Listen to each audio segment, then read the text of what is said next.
Hi, Andy. Welcome back. Thank you. I appreciate you making time for me. Yeah, always. Tell me a little bit about what you took from our last session. I think that I'm definitely in a rut and that I've been avoiding, and I use different strategies to probably avoid Okay. and to distance people, maybe. hmm So, being more concrete, what are some of those strategies that you've become more aware of?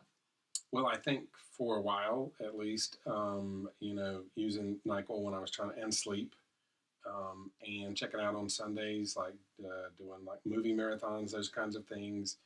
Of avoiding, family, friends, isolating more. You know, it seemed like once I left, I really kind of opened the door to what other strategies am I using, Mm-hmm. to do this. So a lot of things kind of came up. Right. So, you were really able to kind of examine what was going on for you. Hmm. And since we last met, has anything changed for you?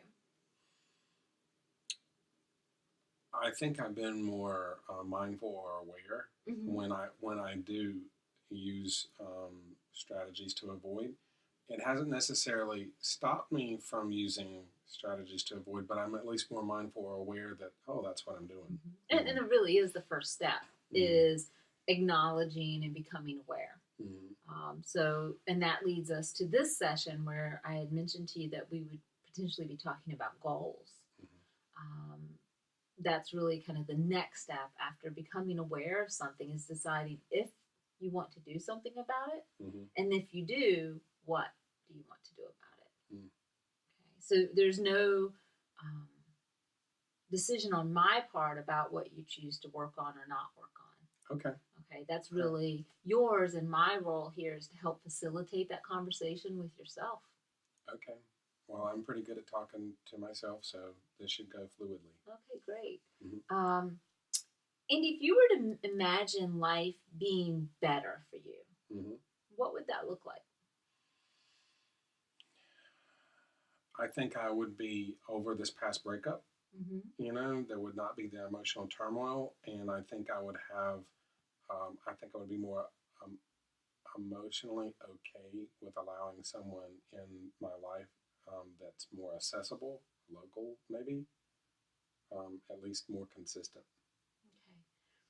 Okay. And you mentioned this last breakup. I'm wondering about the breakup from 5 to 6 years ago. Hmm. Is that on the list as well? I think, I think it's something that we kind of mentioned way last time we met that I, it's not anything that I want to hold on to. Certainly, if I am holding on to something, I would like to kind of let it go once and for all. And particularly if there's something from that that's playing into this cycle, I would love to deal with that. Okay. Because that would be part of, I think, what looks better for me is not having anything, an anchor that anchors me to any kind of leftover baggage that I would take into a future relationship that would cause a problem for that. Okay. One of the things that has really struck me as I reflect on our time, and even in the short time we've been together today, is where you process things. For example, when you're talking to me just now, you're saying, Mm-hmm. I think. And what's really interesting is you're saying, I think I want to deal with emotions. Mm-hmm. So instead of I feel about emotions, Mm-hmm. you want to think about emotions. Mm-hmm. Well, what's interesting is emotions don't occur where we think. Mm-hmm. Emotions occur where we feel, Mm-hmm. from this part of the brain to our heart. Mm-hmm. And I'm wondering what it would feel like to you to kind of live between these two parts of your body instead of here. If I have lived there, I think I'm not sure if I've been so aware of that before, and therefore I don't know what it would be like to move back there. Mm-hmm. But I'm certainly open. Mm-hmm. Yeah.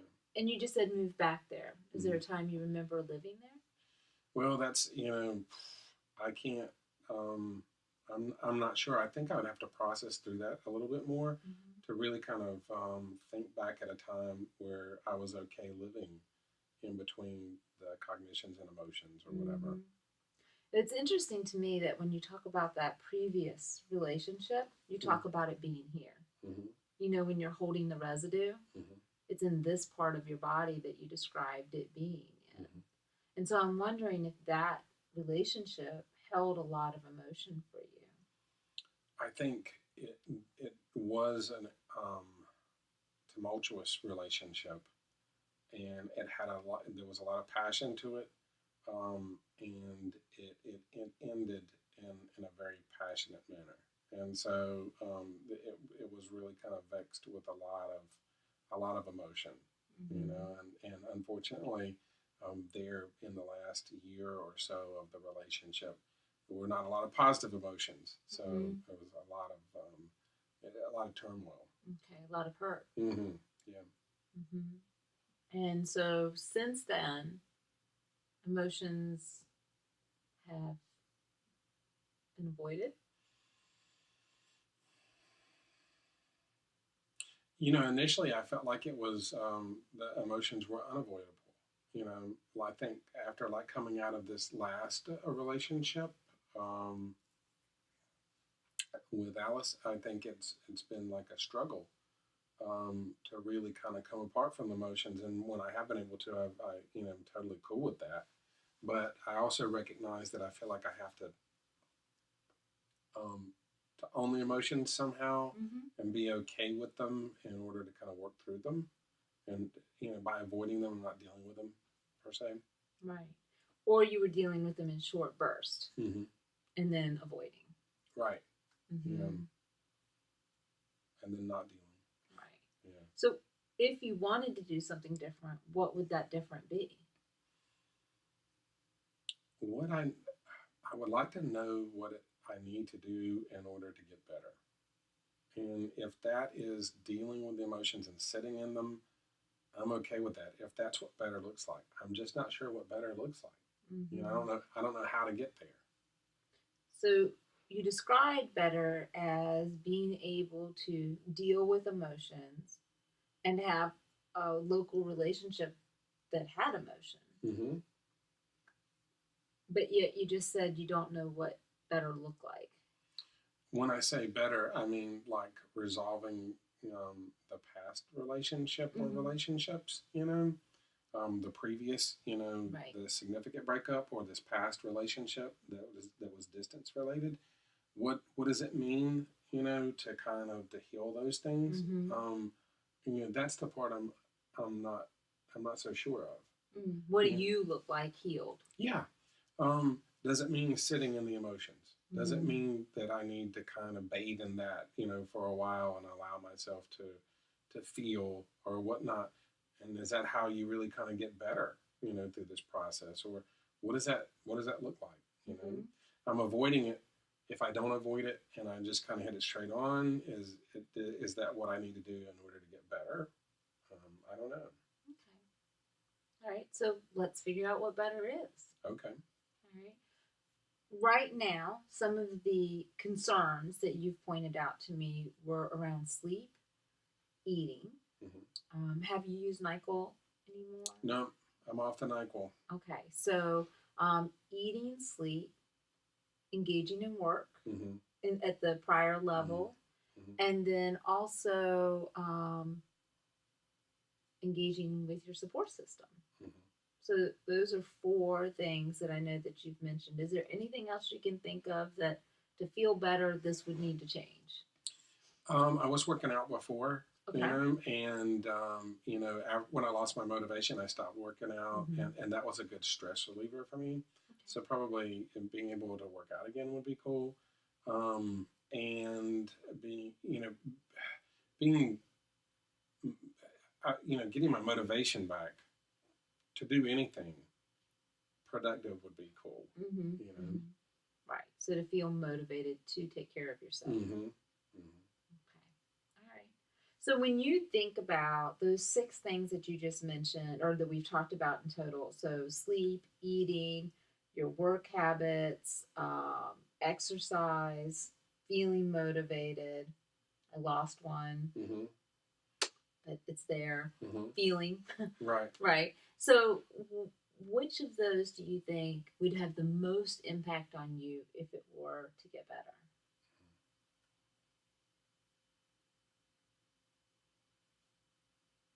You mean which one would, if this were better, I'd be better, or You'd at least feel better. okay? You would notice. Mm.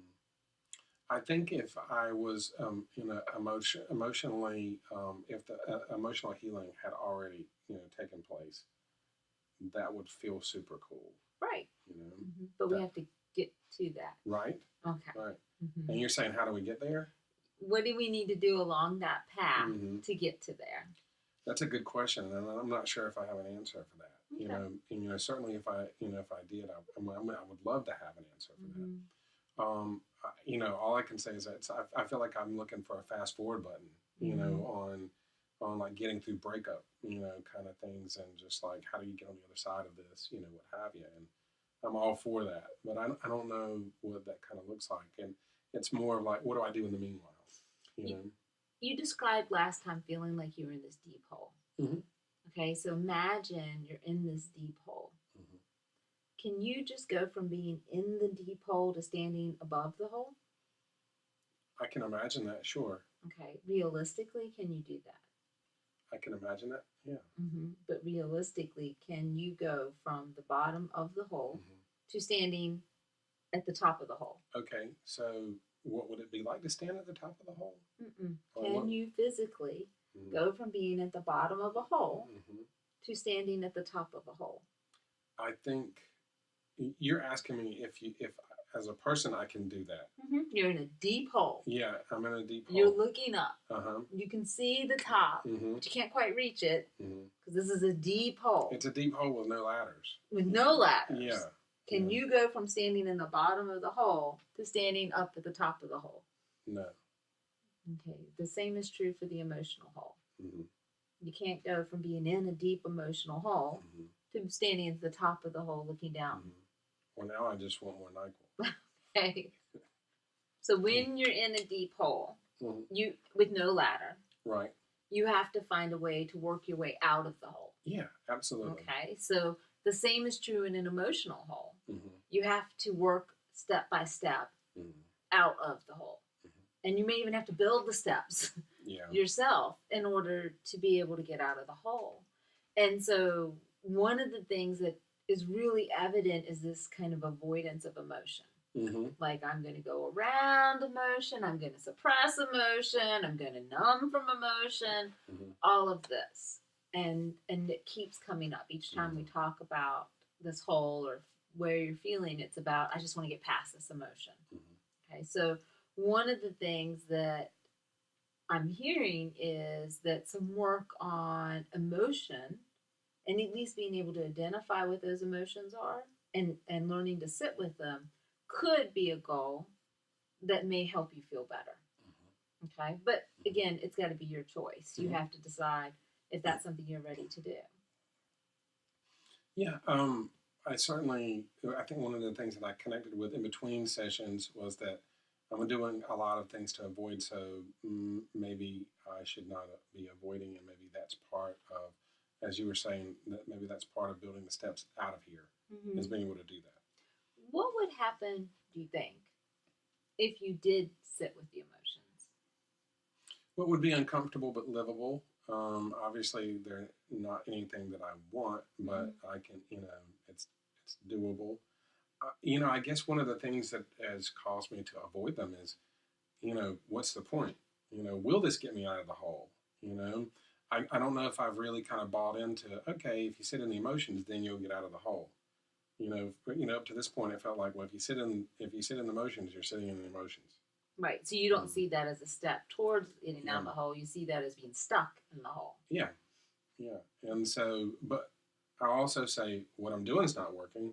So maybe that's helpful. I'm not sure how. Right. And one of the things that we talked a little bit about last time was language. And when you're talking about both breakups, you tend to go back into language that's either minimizing or you use what we call vague language. It, that.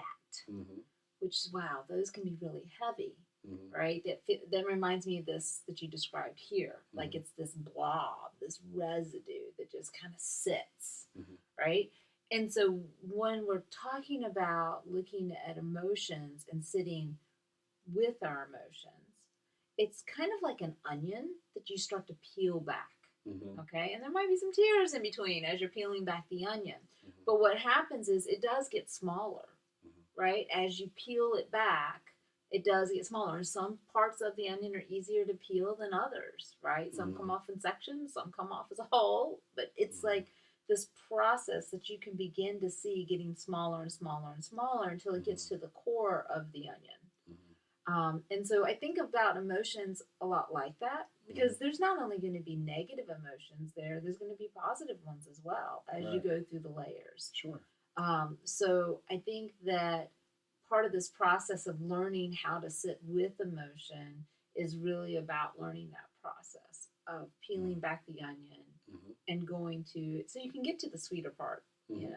get to the what I might think is the better part of the onion, Mhm. the inside. So I think for this part of the work, it would be doing that process of Mhm. identifying what is it, what is that, Mhm. and just starting to really identify the layers of that because I don't think it's that. Mhm. I don't think it's an it.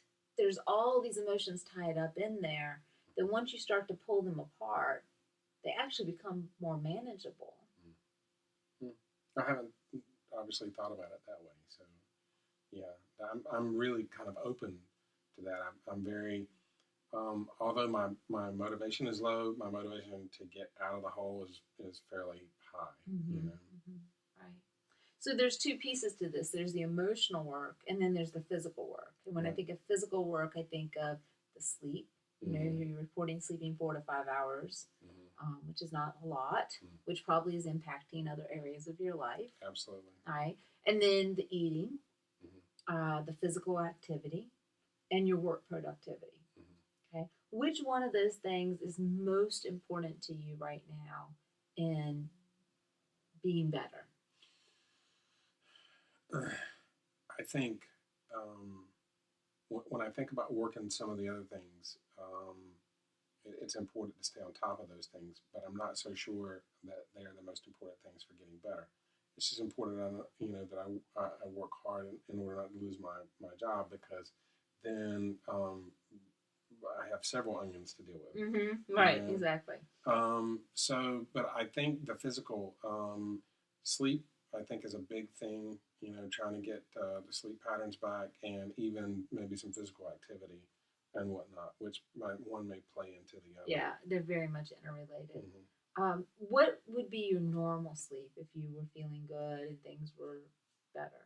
7 to 8 hours. Mm-hmm. You know, Okay. I don't sleep usually.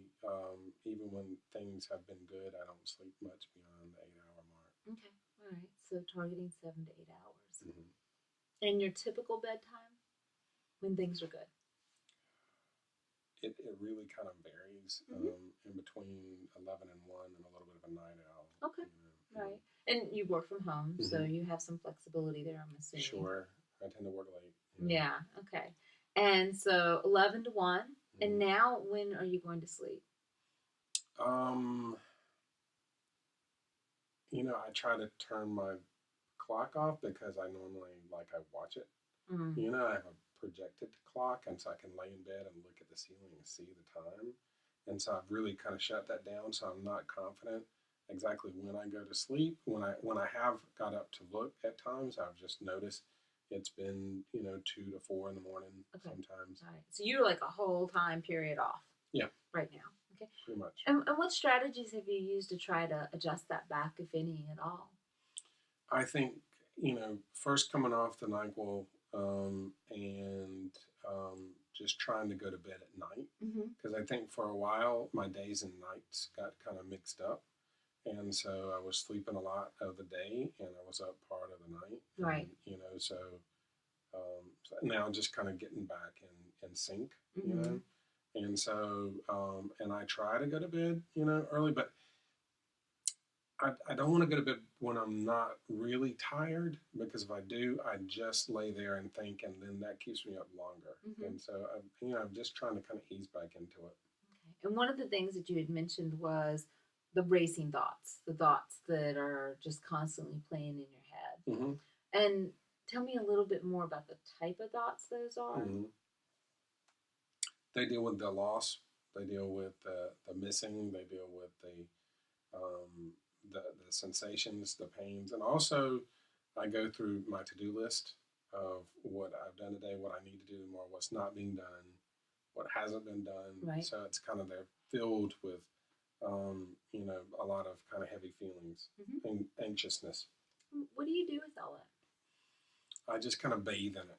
that? I just kind of hang out in it, and it's not. I know it's not cool because I can feel myself getting worked up, Oh. Hmm. and then I try to kind of think about other things, and sometimes that works, sometimes it doesn't. Hmm. In the past, when you've struggled with going to sleep, other than NyQuil, what are some things that you've utilized to help you go to sleep?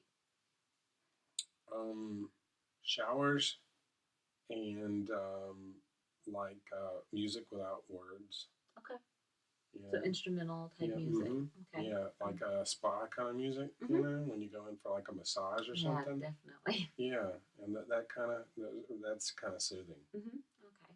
And have you ever tried journaling or writing any of those Mhm. thoughts down to kind of?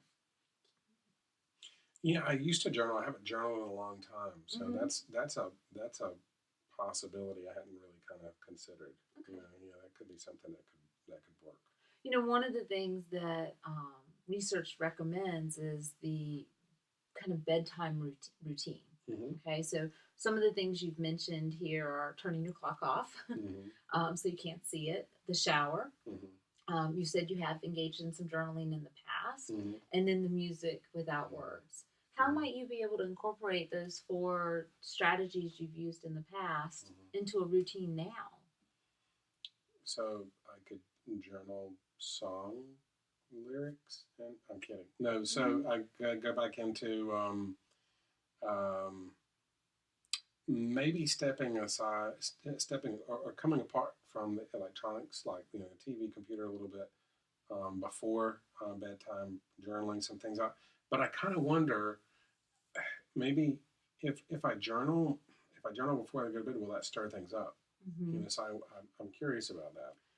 So Hmm. maybe I should journal earlier, and then begin listening to music, well before I go to bed. Okay. And when you say well before, Mm. what would well before be time wise?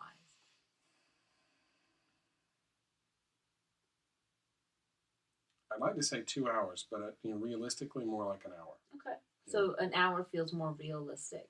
Yeah. And it also gives you a time orientation. Mm-hmm. So about approximately an hour before your targeted bedtime, sometimes between 11 and 1, Mm-hmm. you would start listening to music without words. Right. When you say that you would journal earlier than that, what Mm-hmm. would that look like?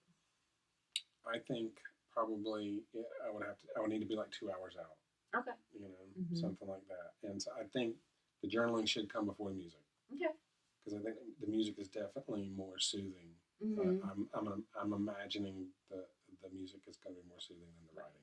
And research does indicate that journaling actually does kind of download things from most people's brains. Mm-hmm. And so it does, because part of that racing and running through things is, I describe it as like there's these little guys running around in your brain trying to file everything that you've done in the day or everything Mm-hmm. that's coming up. And then they Mm-hmm. open one file cabinet and something blows up out of it. And then Mm-hmm. they have to go gather all the Mm-hmm. pieces of paper and put it back in the file Mm-hmm. cabinet. So the journaling kind of is an organization strategy for Mm-hmm. them. It helps them get organized about where Mm-hmm. all of that goes, and Mm-hmm. it really kind of helps your brain Mm-hmm. store things into the more long-term memory versus the working memory or short-term memory. So it's actually a proven technique for helping with that storage process. Mm-hmm. So in answer to you, most likely for someone of your characteristics and size and all that with the research, you should experience some kind of download from Mm-hmm. the journal. Yeah, I feel like I'm filled with gremlins, and I need to give them something to do. Well, you're feeding them after midnight. They might That's be. right. That could be. Yeah. Yeah. So journaling about 2 hours before. How would you remember to do that? I don't think I'll have an issue with Mm-hmm. remembering. You know, I'm pretty structured when I need to be. Mm-hmm. I can't always go to sleep on cue, but I can Right. structure. My days are very structured. Mm-hmm. Yeah, Okay. absolutely. All right. So implementing a journaling about 2 hours before you want to go to bed. Hmm. Starting music about an hour ahead. Yeah. Is showering at night a typical process for you? Yeah, I almost imagine that would need to take place in between the journaling and the music. You Okay. know, to have a little bit of a buffer. You know, Mm-hmm. transitioning for me. Okay. Yeah. All right. So as we move into this next week between now and our next session, which one of those would be the easiest for you to implement? The journal, the shower, or the music? I think all three would be fairly, easy. But I think the music would be the easiest. Mm-hmm. I mean, I normally shower at night. I think, before when I was just sleeping all the time, when I get up, I would shower and then I would go back to bed. So even though it was not at night, it would still be in between sleep cycles. Mm-hmm. So that's almost like a given. So Okay. that's probably the easiest. And then the music would be the next, and the journaling would probably be a little bit more complicated. Okay. All right. So maybe for this next week, continuing with the showering routine Mm-hmm. before bed, but then introducing the idea that you'll try to shower at least an hour before you want to go to bed and have the music start after you finish your shower, or Mm-hmm. even start it while you're in your shower and it be there when you get out. Yeah, Mm-hmm. totally. Okay. Yeah, How many days next week would you be willing to try to do that? I don't feel ready tonight because I feel like I need to get a journal together and I need to get my music together and whatever. But I think I could have that, within the next day or two. And so I would say realistically, 4 or 5 days, Okay. between if we're going to see each other in 7 days or Mm-hmm. something, Right. Yeah. maybe 4 or 5 days. Okay. Mm-hmm. And one of the things that we really like to do is really set you up for success. It helps Mm-hmm. with the motivation. So why don't we just say 3 days of the next Mm-hmm. week Yeah. to really strive to incorporate the shower and the music? If you can add the journal, that would be a bonus. That feels very doable. Okay. Yeah, absolutely. And then next time when we get together, we can review like how that process has gone, and Mm-hmm. maybe begin to do some of the work on peeling the onion Okay. around that relationship. Yeah, that sounds very doable. Okay. Sure. All right.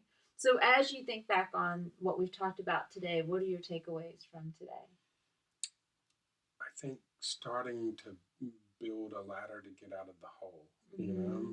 Putting things in place that help me begin to move upward, and I think that's the most significant thing. Mm-hmm. And that specifically is getting myself resynced physically, with the music and the shower and the journal and whatnot. It feels like I'm kind of maybe with these things moving forward a little bit. Mm-hmm. You're investing in yourself. Yeah. Mm-hmm. And really investing in feeling better. Yeah. Mm-hmm. Okay. All right. Any other questions? No. All right. Well, good luck this week. I hope that it goes well. And just remember, there'll be days where you're successful, and there'll be days where it just doesn't happen. And it's really okay because it's for you. And so you get to decide what's best for you in each moment. All right. Thank you.